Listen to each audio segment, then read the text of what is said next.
Good evening, everyone. I am Ganesh Shankarnavar, the moderator for today's earnings call. I welcome and thank each one of you for joining us today for the Punjab and Sindh Bank's earnings call for Q3 FY26. Please note that this conference is being recorded and all participant lines will be in the listen-only mode. There will be an opportunity for you to ask questions after the opening remarks by the management. Should you need any assistance during the conference call, please raise your hand on the WebEx panel or press *3# on your phone. I repeat, should you need any assistance during the conference call, please raise your hand on the WebEx panel or press *3# on your phone. I would now like to introduce the management of Punjab and Sindh Bank. We have with us today Shri Swaroop Kumar Saha, Managing Director and Chief Executive Officer, Shri Ravi Mehra, Executive Director, Shri Rajiva, Executive Director, and Shri Arnab Goswami, Chief Financial Officer. I would now like to hand over the conference to Shri Swaroop Kumar Saha, MD and CEO of Punjab and Sindh Bank, for the opening remarks, after which we will have the forum open for the interactive Q&A session. Thank you, and over to you, sir. Thank you, Mr. Ganesh, and good evening, everybody. I welcome you all on behalf of Punjab and Sindh Bank to the Q3 Analyst Conference call for FY25-26. The results were declared on 17th of January, and the results were also uploaded in the website. I'm very sure that most of you have been seen the presentation and the bank's results. However, just to keep a brief snapshot of the highlights of the performance of the bank for Q3, I would like to mention the following. The total business of the bank stood at 2,49,499 crores and has shown a growth of 11.75% YOY. The deposits growth was 9.27% and stood at 1,39,202 crore. The advances grew by 15.05% and the same stood at rupees 1,10,297 crores. In spite of the challenges of the CASA in the entire system, the CASA deposits also showed a moderately handsome growth of 8.78%. However, one of the another important component of the liability resources, the retail term deposits has been growing at a very, very handsome rate. And for the quarter ending December 25, the retail term deposits grew at 18.34%.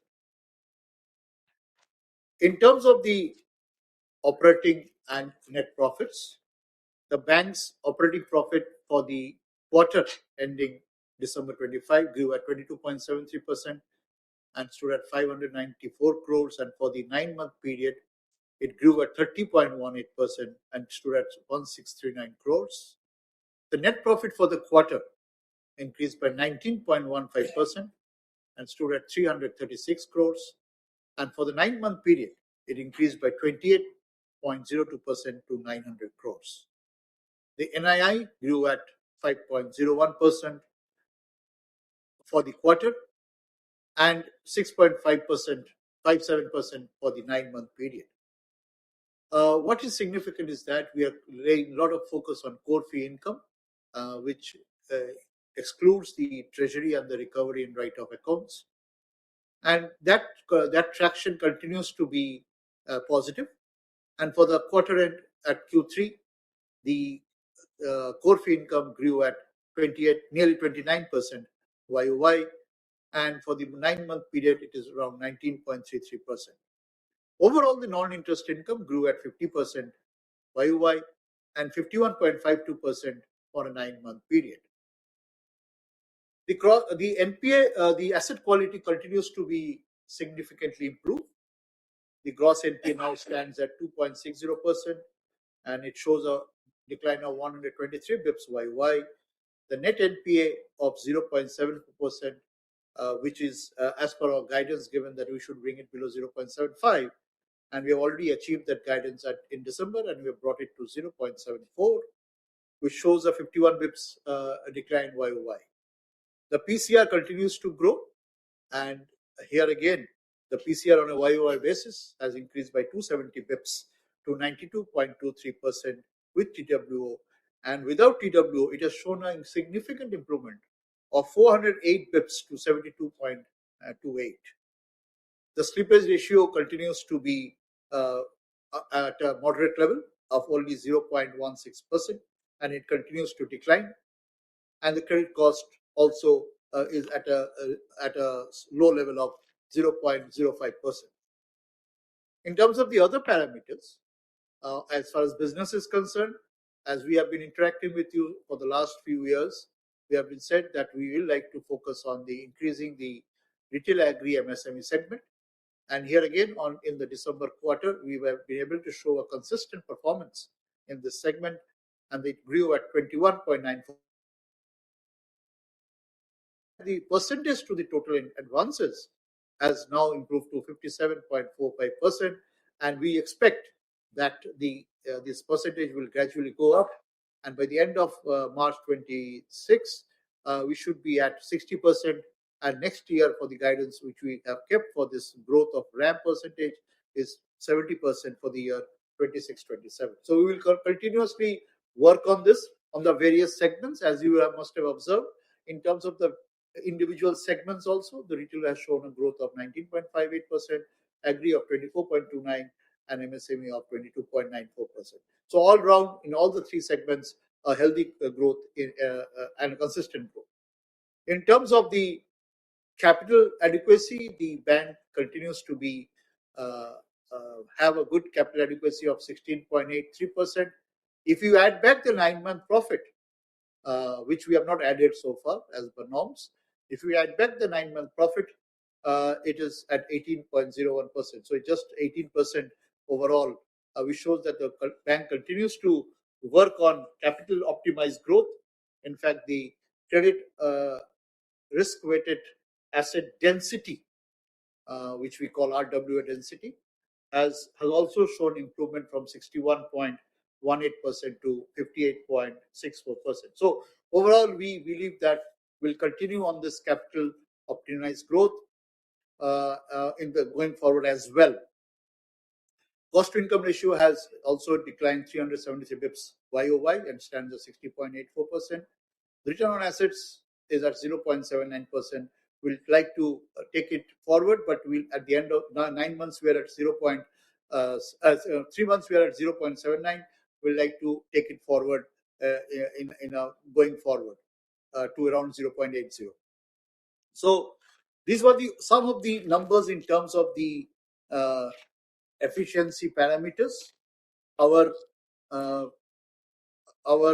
If you observe that the progress in the operating profit and the net profit, that the bank continues to have a steady growth in terms of the operating and net profits. If we look into from June 23 onwards, there is an uptick and every year in the quarterly operating and net profits.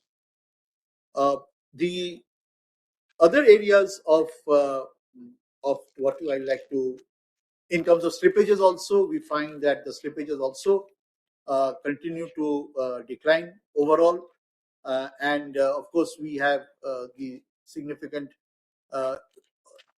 We had a retail slippage of 34 crores, agri of 39 crores, MSME on a YOY basis slightly increased 94 crores, but we don't think that's a very worrisome area. And overall, the percentage gross NP amongst the three segments has also shown significant improvement. In terms of the SMA 1 and 2, while the sequentially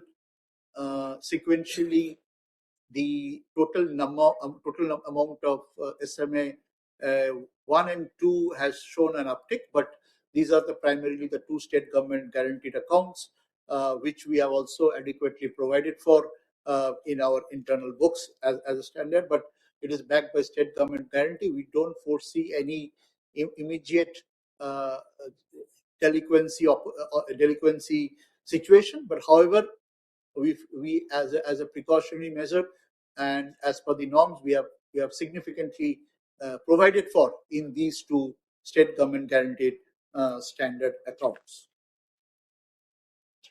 Finally, as far as the futuristic outlook, we continue to focus on branch expansion, expanding our delivery channels through branches, brick and mortar, BCs, ATMs. Uh, we have also we are also now decentralizing more and more for in terms of operations. We have four new zones were opened during the year. Then zonal offices, another four zones are planned for the next financial year. We have now two FGM offices. We intend to increase it to 5, increasing another 3, and also expansion of BCs to further to around 6,000. In terms of the other uh, areas which are very important for any bank institution today, innovation. We find that our digital journeys have streamlined. In fact, the digital home loans during the quarter of December, 40% share of the total housing loan sanctioned was digitally or digitally assisted. Similarly, for the digital car loans, 54% share was total vehicle loan that was sanctioned was either through digital STP or digital assisted journey. So that shows that it is picking up. MSME loans we have just launched, so it will take a bit of time to traction, but we find that the initial signs are very encouraging. In fact, we also now launched the digital rooftop solar and a scheme under STP journey and also the digital commercial vehicle loans. And by March, we'll have a host of other new digital journeys on personal loan, gold loan, self-help groups, like mutual funds, second-hand car finance, educational loans. So these are all lined up at very advanced stages. We expect that by March 26, most of these will be actually implemented. A bit of one or two areas may spill over to Q1, but overall, the uh, the the traction is that we will continue to focus on smart delivery of our products from the bank side. In terms of the customer protection, we all know that we are living in a very dynamic world, and therefore we need to create multi-layered defense to protect our customers in terms of cyber-related frauds that happen. So we have taken lots of host of measures. We have integrated with I4C, Mule Hunter, the Enterprise Fraud Risk Management Services also has been activated, and more and more activities are happening in that as we learn from the system. The FRI MNRL of the negative list of mobile numbers for enhanced due diligence are also being worked on. So we are being very, very conscious of the fact that we need to take all the mitigants that are required to protect our customers in various forms that are happening in today's ecosystem. In terms of future, of course, a lot of technology-driven interfaces are getting created for customers and also for bank staff through various AI-generated chatbots. I think these will all play its role in going forward. And with excellent CRM solutions, the audit systems have also brought in a lot of value to the bank. The security operations centers, the also getting upgraded. The CASA back office is one of the very important things that the bank has taken. Important step. There are a lot of news items float around the mule account process. So we had earlier announced that the savings accounts have been integrated. All the savings accounts were getting opened through activation from the backend. Over 1 lakh accounts have been opened through that. That's the only channel for the branches to open. And now the current account and the non-individual accounts opening has also been made live recently. So we hope that by these robust measures on opening accounts, on customer acquisition, a lot of much more due diligences will be made. The activations will be done at the back end, which is through a centralized software system, and we expect that going forward, these sort of uh, risks that we carry in terms of the challenges of the ecosystem will to a large extent get mitigated.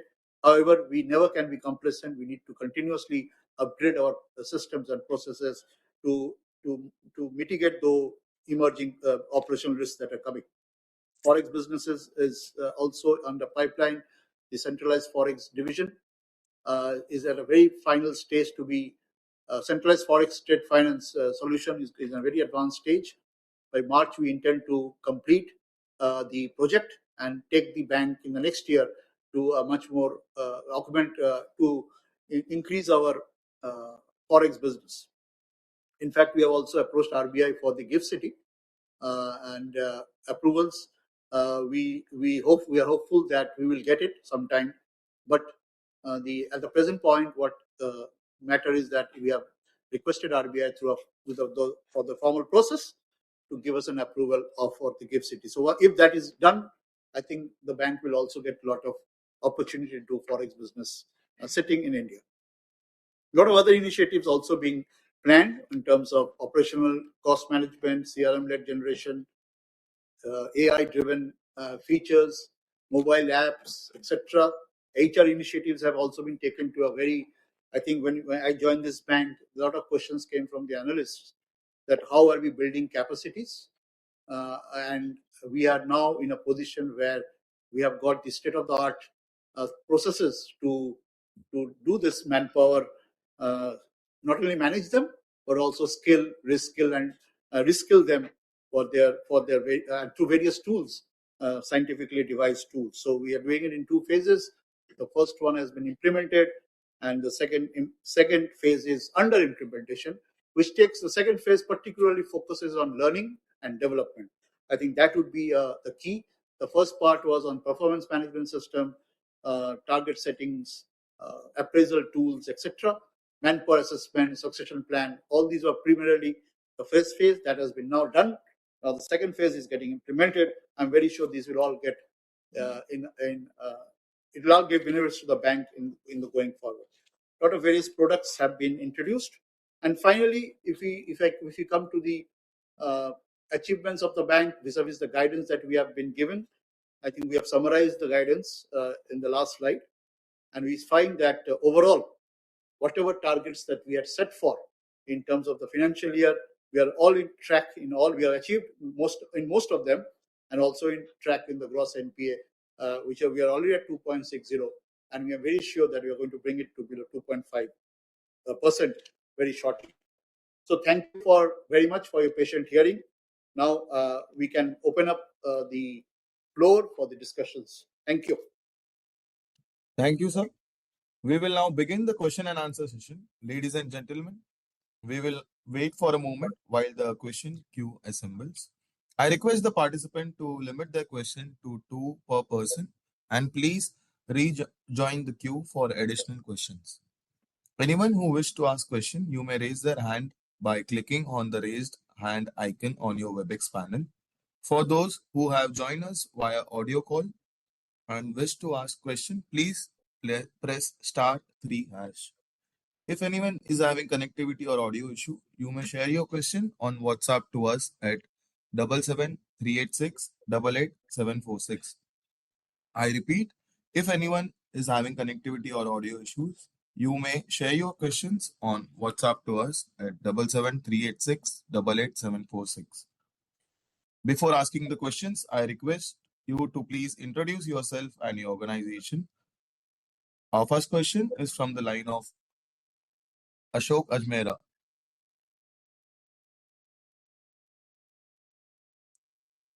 Please go ahead, sir. Yeah, thank you for giving this opportunity, and congratulations, Sahab, Ravi sir, Rajiva sir, all the top management and the other management staff and the staff of the bank for a good quarter, a very good results in this quarter. If you talk about the operating profit also has gone up, the net profit also has gone up, a good growth in the credit also in this quarter of 4.48%. So on the whole, it's a very good quarter, and my compliments to you all for the same, sir. Having said that, sir, I got certain observations, some queries, and some clarifications. So my first question is on basically on the overall business and especially the credit and deposit growth. Now, whereas the deposit is at 7.26% in 9 months and targeted to be around 8 to 9%, 8 to 10%, our credit growth target is 15 to 16%. Out of the 10.73, we already achieved in 9 months. So, with this kind of difference in the deposit growth and the credit growth, how are we matching the our ambition of going for large credit growth of 15 to 16%? This is my first uh, question, sir. If you can just little bit elaborate on that. Though your opening remark was very, I mean, you elaborated everything, but some of these questions need some more clarification, sir. Sure. Yeah, thank you, Mr. Ajmera, for your kind words and a very appropriate question that you have raised in terms of the mismatch between the credit and deposit growth. And you have rightly pointed out that our credit growth is a bit higher comparatively to the deposit growth. Having said that, if you'll appreciate that in terms of in the present situation that what we are in at this point of time, our CD ratio is around 79.24%. And what is interesting here is that while the pressure on the CD ratio may look a bit challenging in terms of Yes. managing the overall outlook of the bank's business growth, what I would like you to focus on is that though the total deposit growth is a bit less, our retail term deposit plus CASA is the retail term deposit is growing at around 18% plus, and overall the credit growth we are aligning around 15 to 16%, right? So and also we are trying to, in terms of the various dynamics of the ecosystem, to protect our margins as much as possible.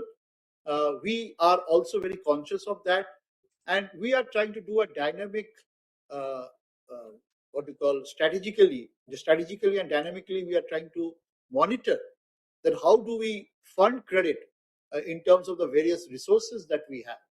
So one of course, the deposits is a very important resource for funding credit growth.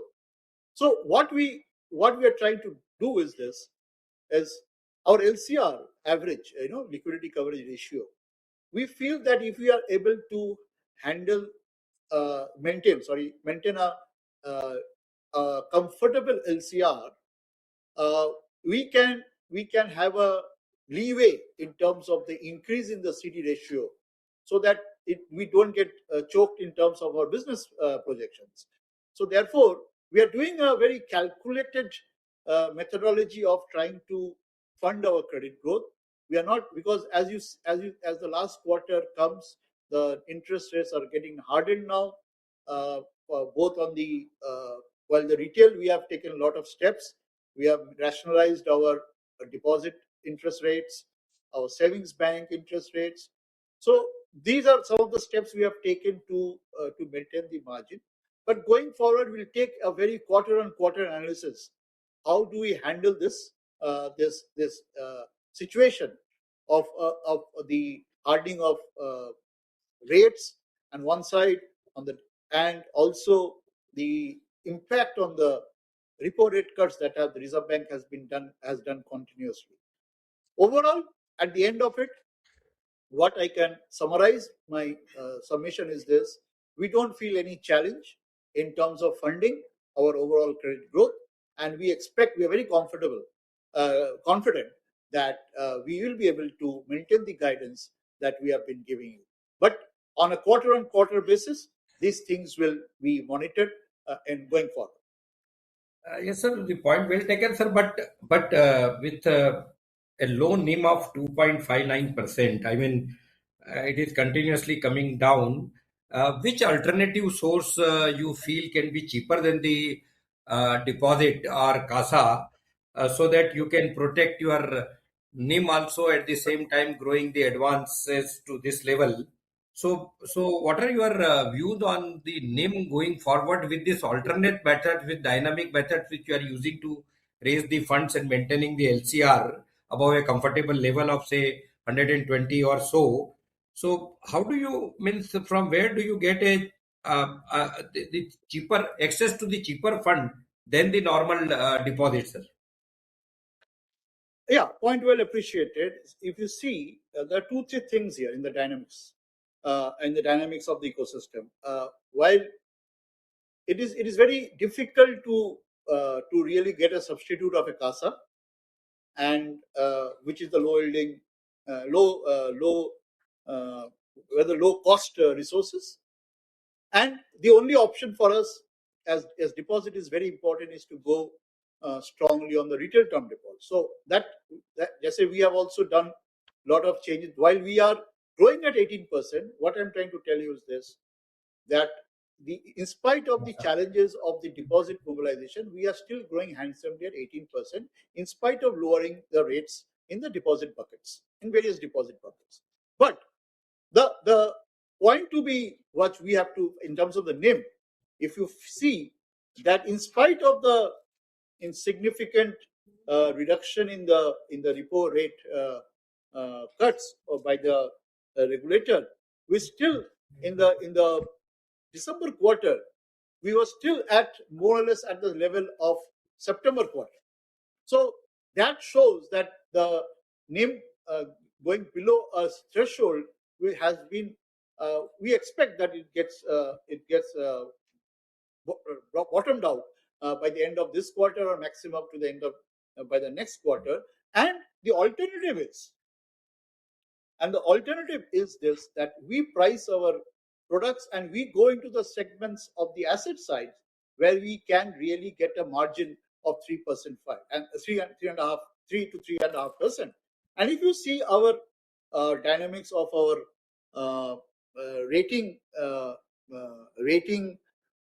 credit rating, external rating जो हमारा portfolio है, you will find that we have moved from the AAAs to the AAs, and overall we are keeping the balance well. So the AAA at one point of time was 19.49, it is at 16.60 now. AA rated was 22.38, now it is 26.43. So this is where we create a room for us. And also, as we increase our retail agri MSME growth, now you find that earlier in our bank the agriculture was not growing at any rate which was to be boasted about. Now you find that every three segments, retail, agri, MSME, all the three segments are growing at tandem with each other. And these are the areas where we find that the margins are still possible to grow, because in the corporate world, we will not be able to compete with a low CASA base. It is very difficult for us to compete in the corporate world in terms of pricing of the good rated accounts. In fact, we have let go around 3,000 crores of corporate.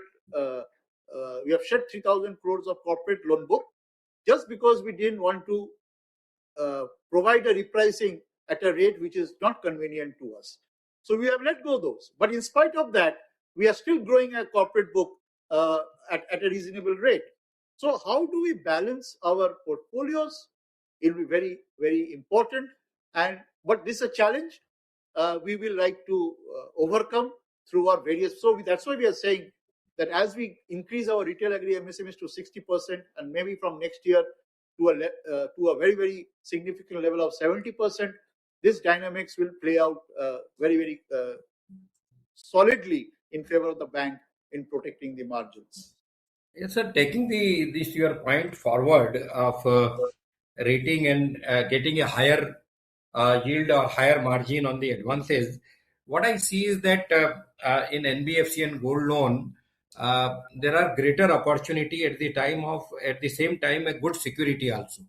But when it comes to the NBFC, we are still on AA kind of a thing, where there is a small business NBFCs which are even triple B minus also, but their business is very, very secured. They are giving to low cost housing. Average size is 5 to 7 lakh rupees and not a single default and other things. But at the same time, we get very good returns. Maybe the interest from 9.15 to maybe 10.25%.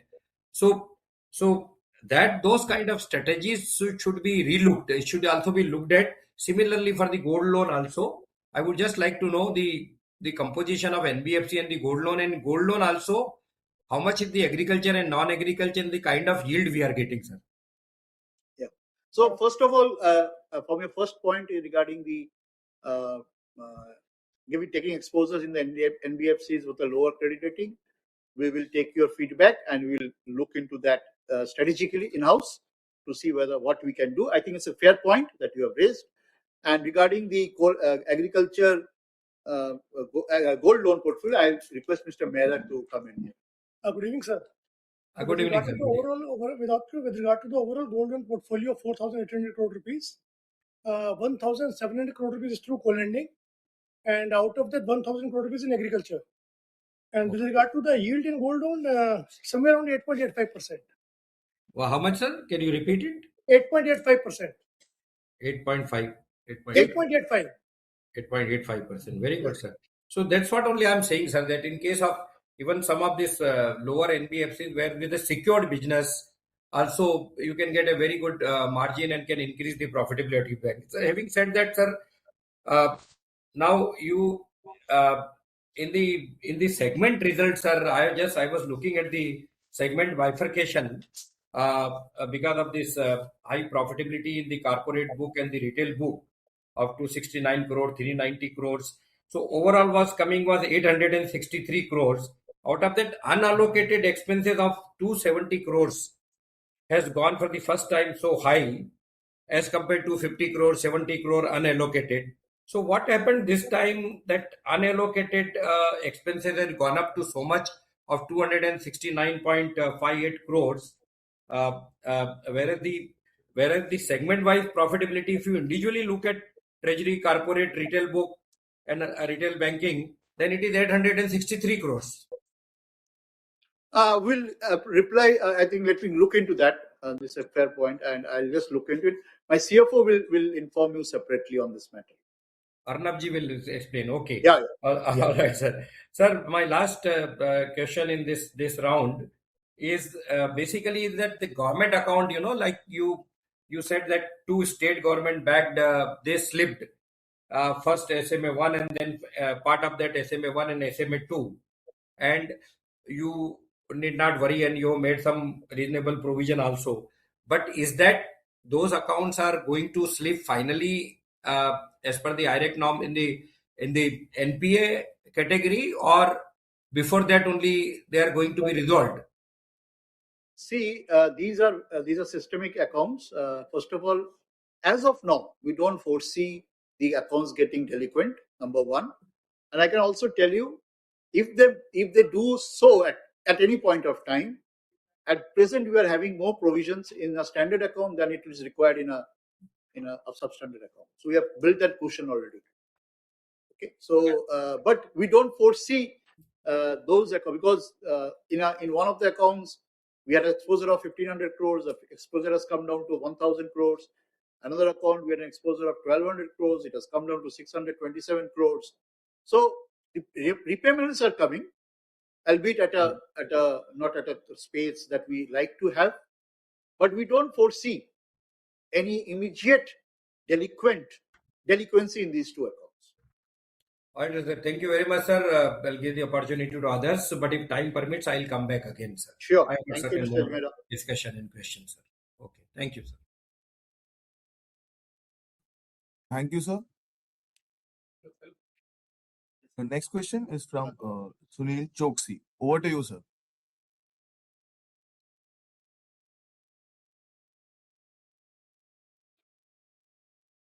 Good evening, Mr. Choksi. Hello. Good evening, Mr. Choksi.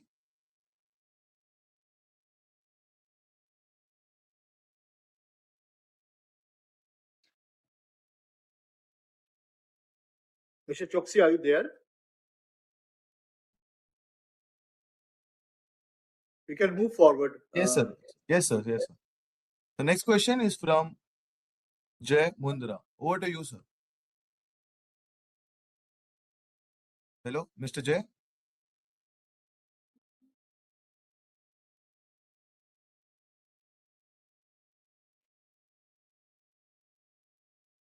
Mr. Mundra, good evening. Are you there? Sir, can you hear me, sir? Yeah, I can hear you. Please come in. Sure. Yeah, hi, sir. Congratulations on a steady quarter, sir, and thanks Thank for you. the opportunity. Sir, I have a few questions. One is, sir, this quarter we had a stable NIM almost and negligible credit cost, right? But still the ROA is below 80 basis point. All other banks, they are now they're very close or higher than 1% ROA. Right? This quarter we had a negligible credit cost and still we are far off from 1% mark. Of course, Sure. it is a journey. It may take some time. But I wanted to know, sir, do we have an aspiration for 1% ROA and how soon, can we reach there? Hopefully, the NIMs will expand and credit cost may not be negligible, but I do not see any problematic thing on credit cost. So, in your assessment, when can we, reach that 1% threshold? Yeah. I think, Mr. Mundra, I think excellent question from your side. Very, very appropriate also. You have actually already discussed how we have maintained the September quarter. The ROA part, the net profit actually, please somebody please put his mic on mute, please. Others have please put it on mute, please. Yeah, Mr. Mundra, can you hear me? Mr. Yes, Mundra, sir, I can can you hear hear. me? Yes, sir, I Okay. can hear you, sir. Yeah. So now the point, coming to the point of your ROA. See, ROA is a component straight away from the net profits. What we have been building, and as you rightly said, that it's a journey. We would like the bank to move in a very, very steady and a very strong footing in terms of our efficiency parameters. So there is a lot of cushion being built up in the balance sheet in terms of our managing our portfolios. In fact, as I said that in terms of the standard account provisioning, we have a ECL framework coming up in future. So we are building up in one of those two guaranteed state government guarantee. We are having provision of 30%. One of them is at 20%. So we are providing more than required. Number one. We also see our increase in our provision coverage ratio is also increasing, and we have also built up cushions in that. We are now, our aging provisions are as extended up to October 26. So we are building that we should be ahead of this at least by 6 months in terms of our aging. Why are we building it? Your question could be, what was when the credit cost is low? What is pushing the bank to these sort of strategies? We are doing it very consciously, Mr. Mundra, first of all, and we would like that the banks, whatever assets that we are having, and any semblance of stress in some form or the other, though we feel that we have a lot of other standard assets. We are in another standard asset from the which is technically an NPA. We are having provision of more than 80% in that. So all these, and we don't have too many of these accounts, but whatever we have, because of the size of the balance sheet is small for a 1,000 crores of one corporate, and if that goes bad, it can have a massive impact on the overall scheme of things of the bank. So we are building it steadily, and in terms of the futuristic ROA guidance, we think that ROA of 1% is surely possible by the end of March 27. Right. Sir, if you see in this quarter, you have made excess provisions and all along you have been, let us say, making some extra buffer. But sir, this quarter the credit costs are negligible, right? It may not become negative, right? Because so I was under the impression that if credit cost is negligible, still ROA is only very 0.79. minor uptake. Yeah, is Yeah. minor uptake. I'm saying over the next 5 quarters, even if ROA, I mean, if asset quality remains steady, but the credit cost will not fall down below this level, right? So credit cost is not a lever anymore. From this quarter perspective, all you have to do is either improve NIM or fee or OPEX. These only Absolutely. three, right? Absolutely. So, sir, Absolutely. You are absolutely right. Yes, yes. Fee income. If you see, as I was saying, the bank was not doing well earlier in core fee income. treasury and recurrent written off, of course, recovery write-off, they also contribute quite significantly. But those are also part of market dynamics. We are more concentrating on the areas other than these two big non-interest income methods. So our core fee income continues to increase. A lot of stress has been given for revenue to stop revenue leakage, to promote third-party products, to increase non-fund business. Whatever. In fact, yes. In fact, in this time, we have also been able to generate some additional income through our sale of from PSLC. The PSLC component, we have contributed 21 crores in this quarter. So now, with an agriculture thing picking up, the portfolio picking up, we think that we have a lot of scope for increasing getting more and more income through these sort of methods. In terms of futuristic planning, we are going to very shortly implement supply chain financing. We are going to have cash management services by June. So, wherein some of the banks are generating lots of fee income through these methodologies. So, I think your point is absolutely right.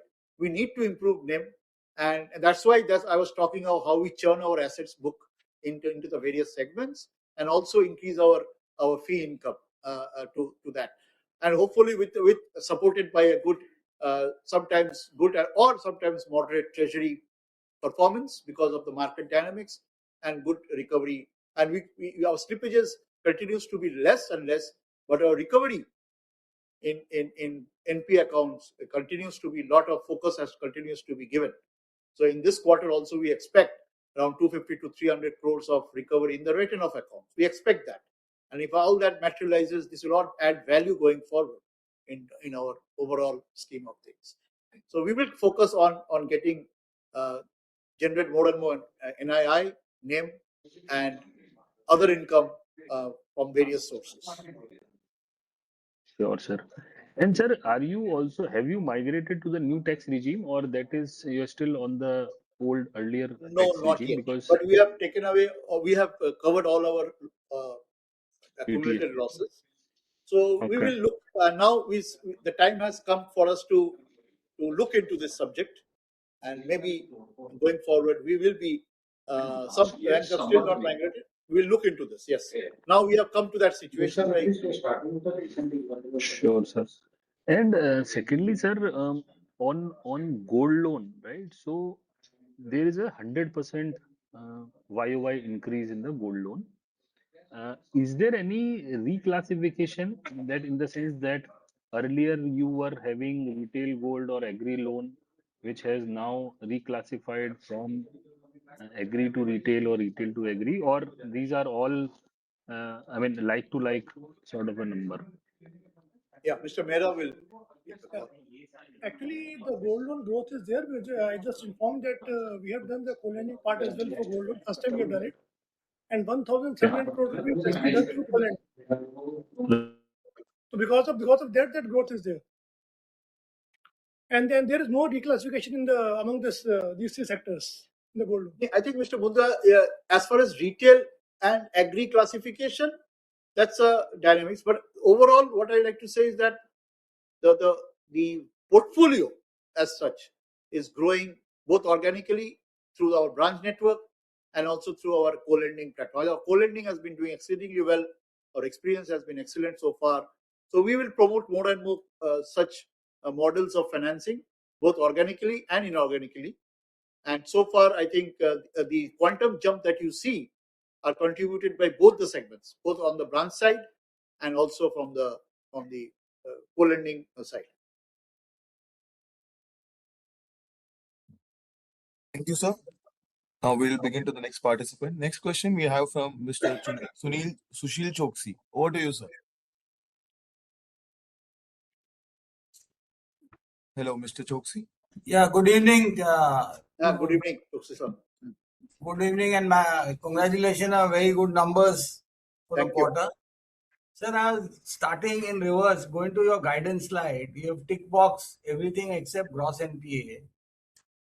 I know you would not revise, but if on a general discussion basis, what is likely to get further enhanced from where we stand? So why don't you elaborate? Because these are positives and we are not willing to change our guidance. See, I think the color combination sometimes may be misleading. Okay, so I'll tell my CFO to be careful in the color combination. Why we have put it in a different color is that we have not reached that level. That's the other thing. We are going to be much better than what we have guided. I can assure you that. No, sir. I sense in the numbers that your deposit growth is as what the market is estimating and RBI is also forecasting. Your advances are doing very well. Your RAM, specifically second-hand car, solar, agri, housing loan, all are doing well. Your gross NPA has performed well, net NPA has performed well, PCR is stable, recovery and upgradation, possibly you will far exceed the number what you have said. Credit Yeah, cost is minimal and slippage ratio is also under control. So I personally right. feel that your numbers, outlook and bank is on a superior stage compared to what you are guiding. So thing is Yeah, that yeah. I just feel that if you can throw a better picture than what you are looking at aspirational on March 26, nobody's going to hold the gun that you have not achieved it. But if you think it is what is going to, so your credit cost, can it collapse from where we are by one or two notches? Maybe your NIMs can improve far greater, whatever it may be. You may highlight that. So absolutely, I can clear the year in that manner. See, while we are objectifying that 2.5 is a reasonable guidance, I think we are looking at a number of 2.25 by the end of March. I think that is the number we are aiming. 2.75 or 2.25? 2.25. 2.25. Okay. Second thing, sir, what is our technology spend and human resource spend? Because we are moving on digitization, co-lending, branches, geographical expansion, new initiatives. So basically, entire staff and technology is a must enabler. So what is that we are going to do different, and what is that spend? We can tell us. Yeah. Yeah, I think I have, while I was submitting my initial remarks, I did talk of the areas where we are working on HR front, and amongst the other host of things that we are doing in various things. I think we have also worked very strongly on the HR front. On the HR front, particularly what we, as in terms of investment, uh, basically we have taken the global consultant who is implementing the best of the HR practices, which is across all the banks, particularly public sector banks. And I think we are getting the best of the benefits. It is not a big cost in that way. And the overall, in the package of things that we are doing, the entire cost is in terms of the engagement of consultant, whether we are taking any tools on the various tools that have been mentioned in the presentation. I think over 16 to 20 tools are being adopted for whether it is target setting, whether it is performance management, whether it is other areas. I think there we are investing in terms through a consultant mode. So that's not a very significant number for us to really be worried about. But the point is that on the HR front, and the second phase of the HR transformation that we are doing, it really talks about the leadership development. I think that's the key area which we will like to work on in the current 6 months. It's a 6 months project that we are going to implement, and hopefully at the end of it, we create more and more skill assessments, more and more tools for uh, training purposes, and engage custom staff members in a much more efficient manner. I can just give you one example in terms of capacity building. What we have done internally through our AI chatbot is our staff members normally, aaj ki date mein, they are more used to reading WhatsApp messages and circulations that come through WhatsApp, and do not get enough maybe time to read formal circulars in the bank's internal portal. So what we have developed is that we have created an AI chatbot in an internal circulation, where any staff member would like any query, when it's a regulatory guideline, whether it's a board approved guideline, whether it's any SOP, he can just put a chat into that ARIA bot. We call it ARIA bot portal in our bank.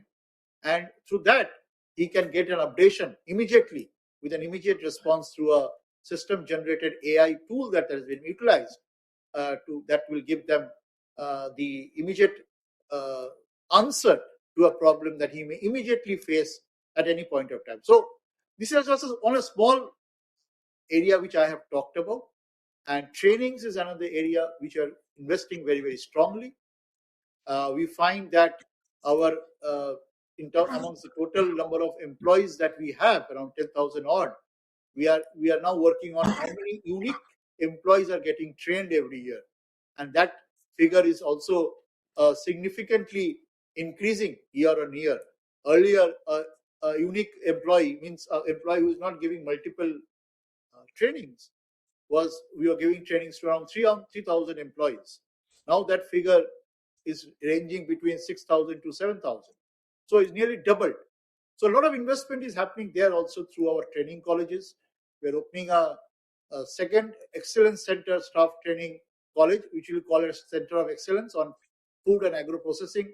It will be hosted in Chandigarh, and which will give another fillip to our overall capacity building initiatives that we intend to take going forward, because we all realize that how IT and HR has to go hand in hand in the overall scheme of things for any efficient bank.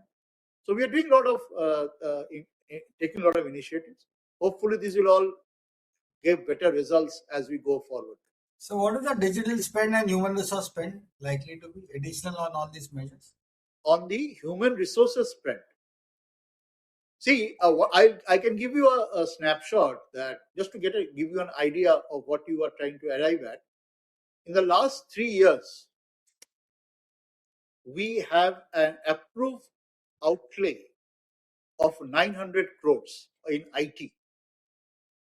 Okay, I think that will give you an overall idea of scheme of things, which will get utilized as we go forward. Go ahead. Yeah, please carry on. Sir, your RAM is doing well. How well efficiently we are able to market some other products, including CASA, to the same customer? Yeah. So the next transformation journey that we have decided internally would be on the digital front, which is one of the key area of customer acquisition, whether it is on a liability side or whether it is an asset side.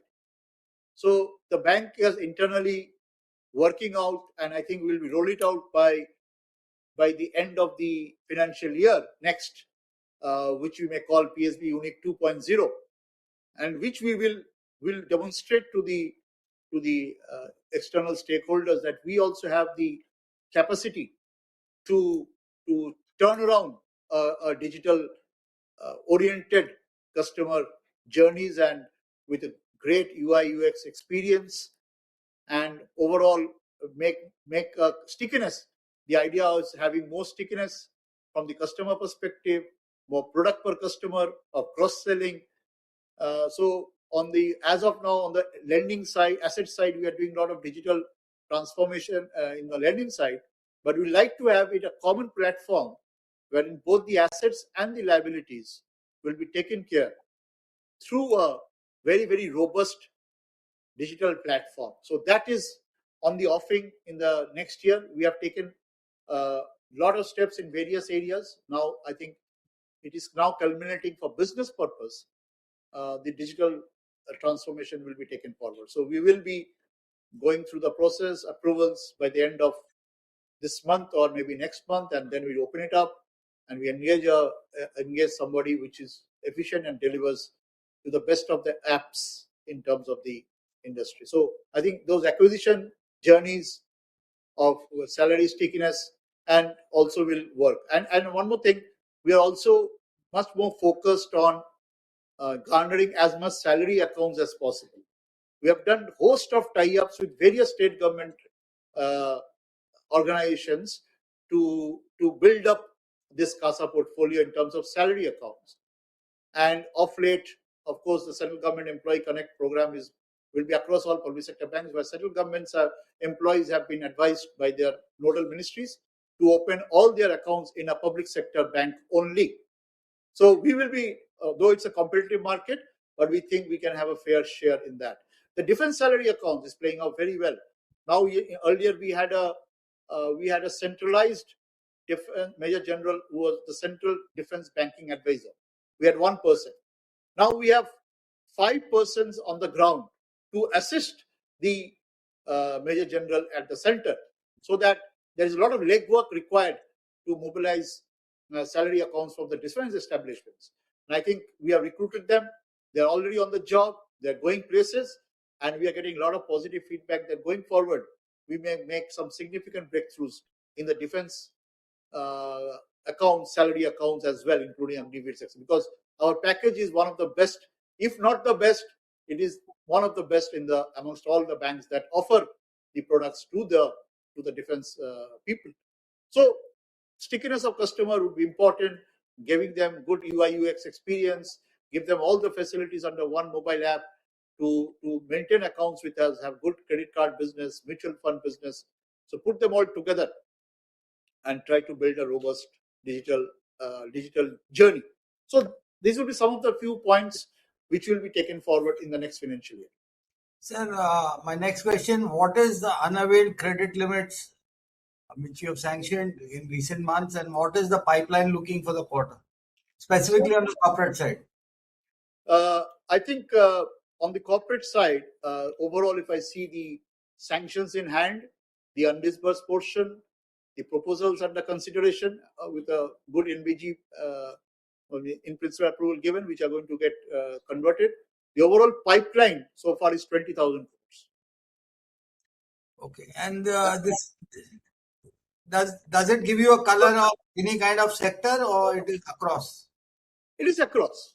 We are now getting into the, of course, NBFCs, we are there, but other than that, we are into we're looking for good infrastructure, LRDs, real estate, good real estate projects. If we get something, renewables, manufacturing, we are now getting into cement. We are getting good leads. Many of the big corporates, the cement manufacturing companies are in touch with us, and we hope that at least 1 or 2 of them will be converted in terms of our acquisition. So manufacturing is there. A lot of state government entities who are doing well in the power segments are also bringing out new capex programs in their respective states, and we are also giving them line of credits or credit lines in those areas, whether it is Northeast, Central India, Northern India. We are getting it from across the country, Orissa, Andhra.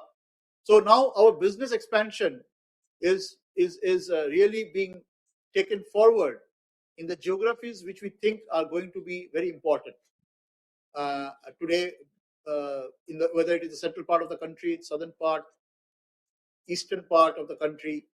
So we are going to expand our business horizon across this, and that's why we are making a lot of visits.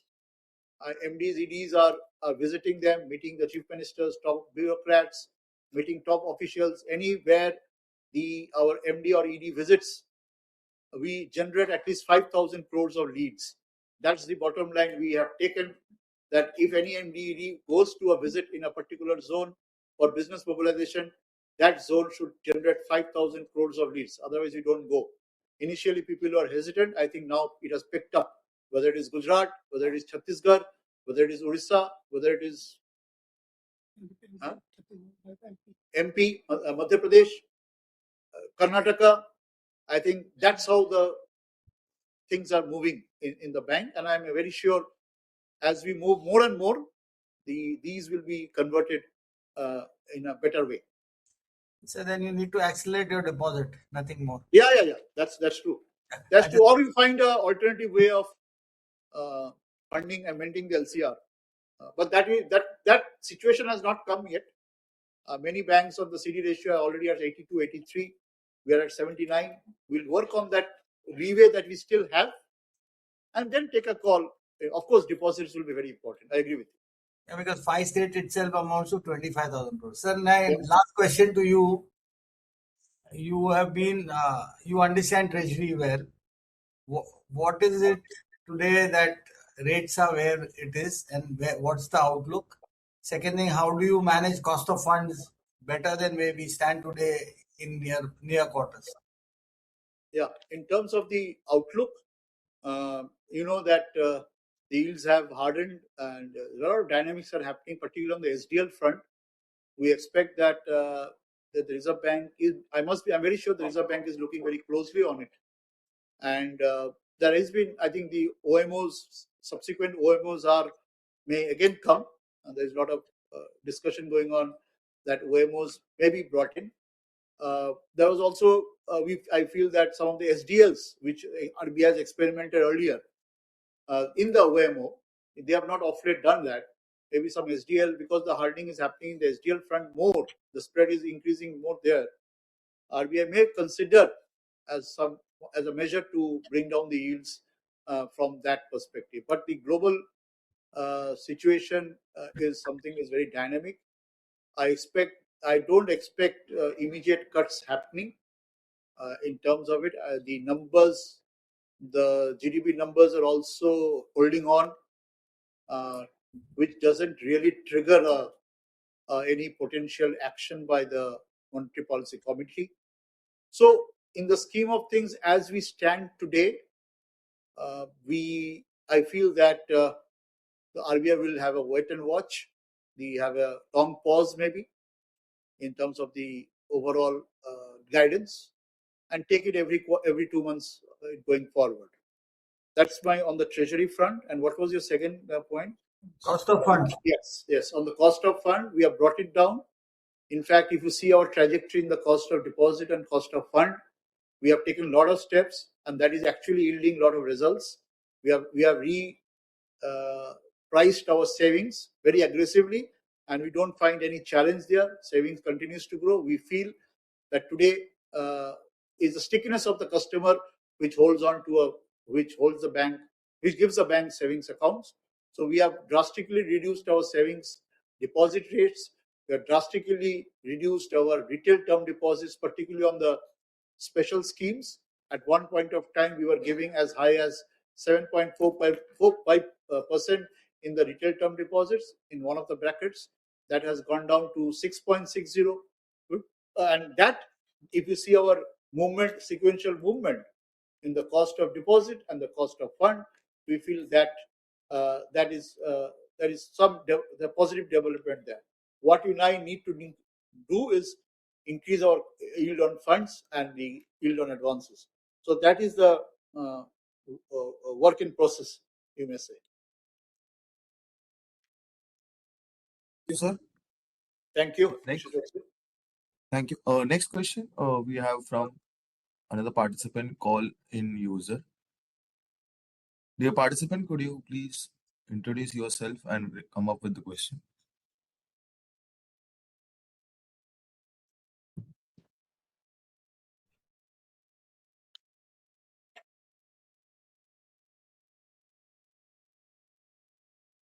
Good evening.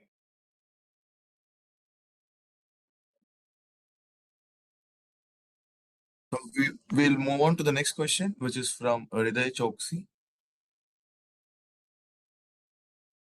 Good evening, sir. Thank you for the opportunity. Good evening. So, one very quick question. You earlier guided on our vision for a 1% ROA over the next few quarters. So, looking at the numbers, so we have a very volatile and a much higher cost to income ratio versus majority of our peers. So, what is our vision in bringing this down? Because you spoke a lot about digitization and operations. So, where can we bring this down to, and how do we move to that 55% target? And then, because this will also eventually help our ROA. So, what is your guidance here? Yes, absolutely right. The only solution is to increase income.